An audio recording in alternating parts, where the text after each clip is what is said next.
Thursday, 12th of February 2015. And just been pondering a lot about my family. I've been a little bit under the weather, you might say. And so that's why I have this mask on, to prevent other people from getting sick. And if you ever get sick, put on a mask. Be responsible. Use hand sanitizer a lot. Yeah, I didn't want to get anyone else sick, so I'm wearing this thing, and figured it would make an excellent prop.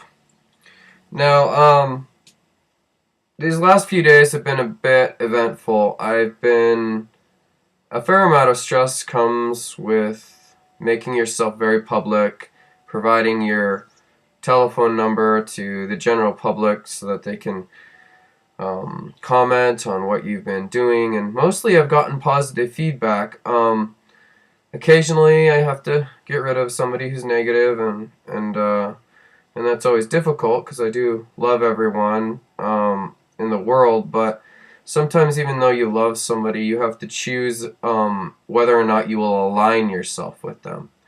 So that doesn't mean you don't love them, it just means that maybe at that time in your life they're not going to be serving you in the way that will be most helpful for your progression. So it's not that you don't care about them, it's just that, nobody likes dead weight or people dragging them down when they're in a positive, good place. So, going in a little bit more with TBAT, I want to emphasize the fact that the whole philosophy behind it is to invent your own belief system. And that's the main thing, is just look into your heart and see the truth behind all truths. What unifies us as a nation, and what can we do to help serve one another so that the whole world can grow in love and peace? And I think that we can do that in a way where we set clear boundaries about what we will and won't do, but sometimes we have to practice our beliefs away from the place we live because they're not tolerant or respectful of those beliefs. And I think that that's a critical piece of information, is first of all that whether or not you believe in a supernatural entity or power that's ethereal and a little bit beyond a lot of people's comprehension, in this time and age I think that it's important to reach out, especially in your hardest times. Reach out to whatever force you believe is out there, and you'll find something that will fill you with love and fill you with peace and power. And I think that that's important, because as you do that, you will start to heal. You will be able to use runes to heal, things that might be troubling you. You'll be able to banish negativity from your life if it's just, causing you some issues. And so, if you don't, it's kind of like keeping this mask on, like your whole life. You're just kind of like, oh, well, I don't really need to breathe as easily because because I don't believe in it, But just because you don't believe in something doesn't mean it's not out there. Just because you don't believe that you go over to the light switch and flip it on, and you don't believe that it won't turn on because it always has before, and suddenly the power's out. You know what I mean? It's like, that's kind of life though.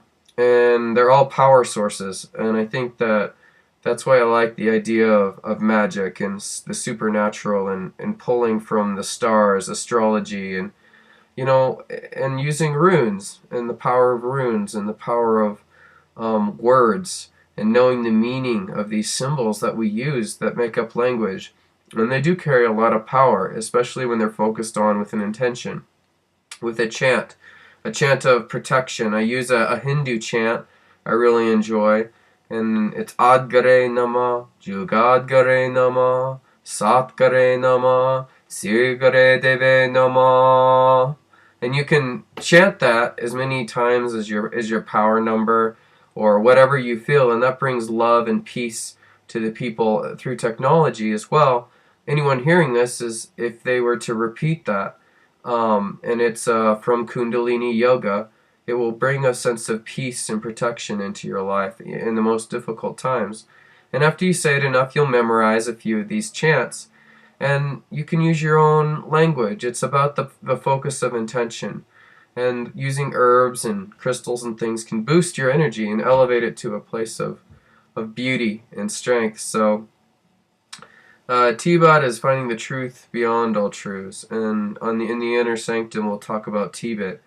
And of course, Tibet is it's about taking those outer truths that are effective in the world and help you to be more efficient in the world and help you to integrate. It's a very smooth transition. It's almost like finer than oxygen.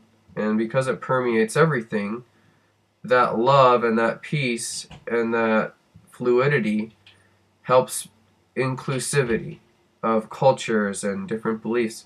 And of course, if you have your own beliefs, it won't really matter if two other people's beliefs are conflicting with each other. You have your own set of beliefs. It doesn't really matter what anyone else thinks. It just as if it brings you peace and joy and helps you to love more, you know. And I think like when you come from a place of love, it will always be the strongest, because that can even a lot of times turn your enemies to friends.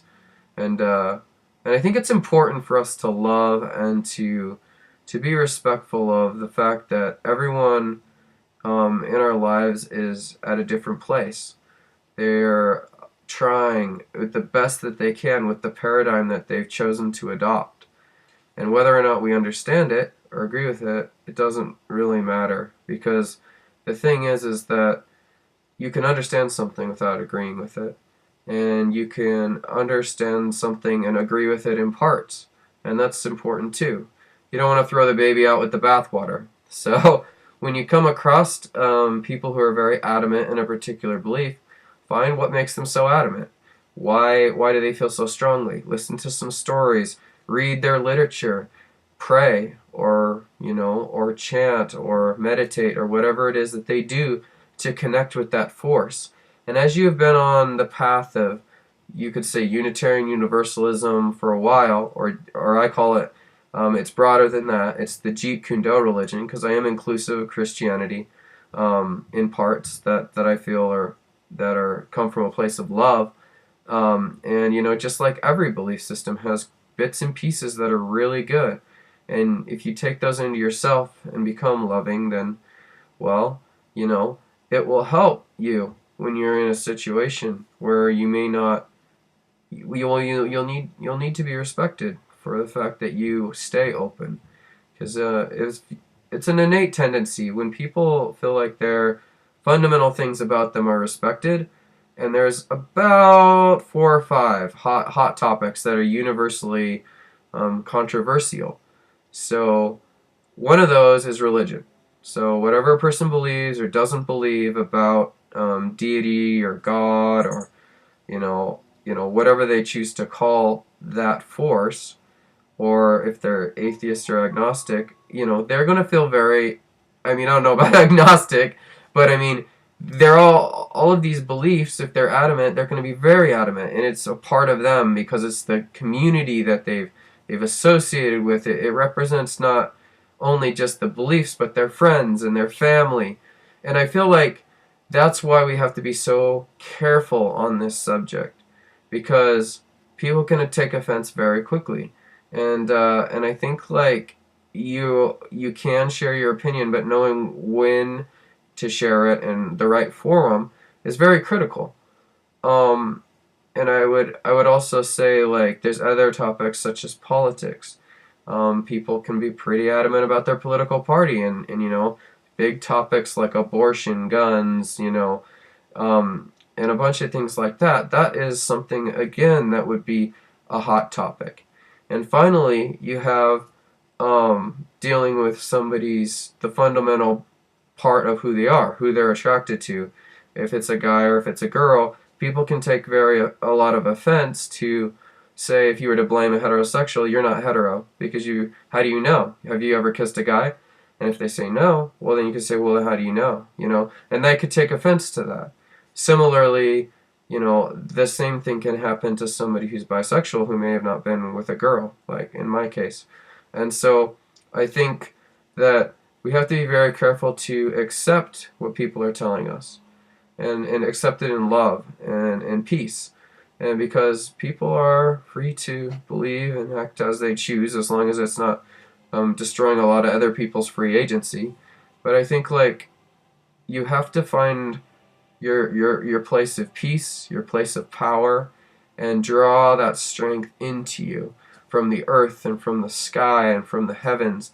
And as you gain um, a personal fire, a personal belief in something, it will help you not be sucked in to these other beliefs. And once you can stand on your own and say, look, I invented this, this is mine, I take ownership for this because this is what I believe, you're giving yourself back your power, you're calling your power back to you from this and previous lives. And I leave that with you, and I know that you guys will invent your own religion.